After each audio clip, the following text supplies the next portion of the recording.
கஷ்டப்பட்டு உதவி செய்யல.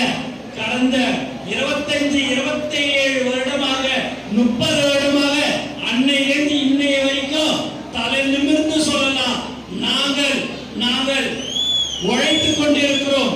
பல ஏழை